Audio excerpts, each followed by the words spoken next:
पिंपरी चिंचवड विधानसभा पूर्ण मतदारसंघावर फिरत असताना आज 22 प्रभाग क्रमांक 22 मध्ये आपण सभा घेतली. एकंदरीत तुम्हाला इथलं वातावरण बघून काय वाटतं?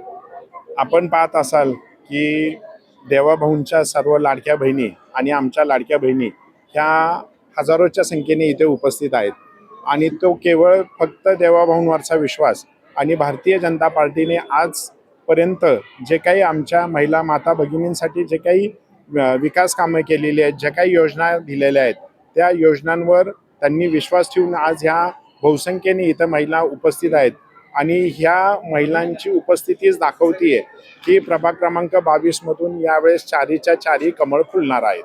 आपण ज्यावेळेस प्रशासक इथं राजवट असताना ज्यावेळेस तुम्ही स्वतः जनसंवाद घेऊन इथल्या काळेवाडीकरांचे प्रश्न तुम्ही सोडण्याचा प्रयत्न केला, येणाऱ्या काळामध्येही तुमच्यावर इथल्या काळेवाडीचा विश्वास आहे की जसं राटणी पिंपरी सौदागराचा विकास झालाय त्याच धर्तीवर काळेवाडीचा विकास होईल का?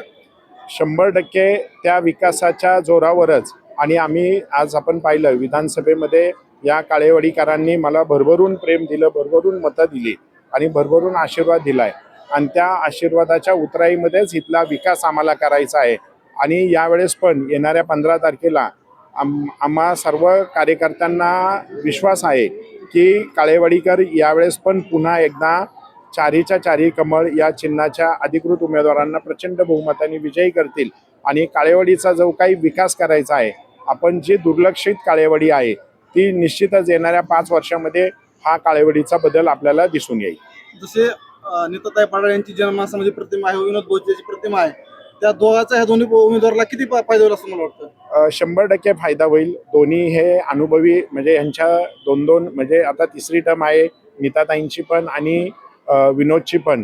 हर्षद पण तसा अनुभवी आहे. हर्षदचे वडील हे एक टर्म नगरसेवक होते.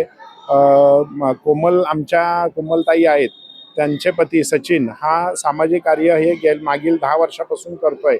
निश्चितच विनोद असेल किंवा नीताताई असेल यांचा अनुभव यांनी जो काही लोकसंग्रह जोडलाय याची निश्चितच या दोन्ही उमेदवारांना त्याचा फायदाच होईल.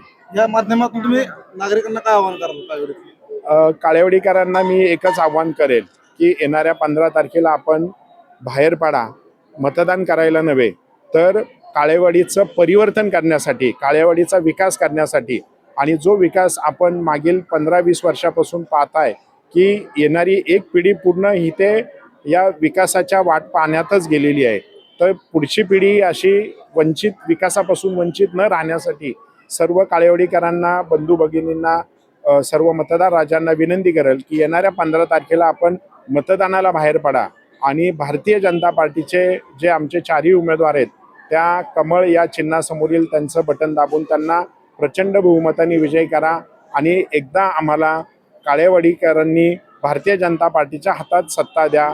आम्ही त्याचं सोनं करू असंच मी या ठिकाणी काळेवाडीकरांना आव्हान करेन.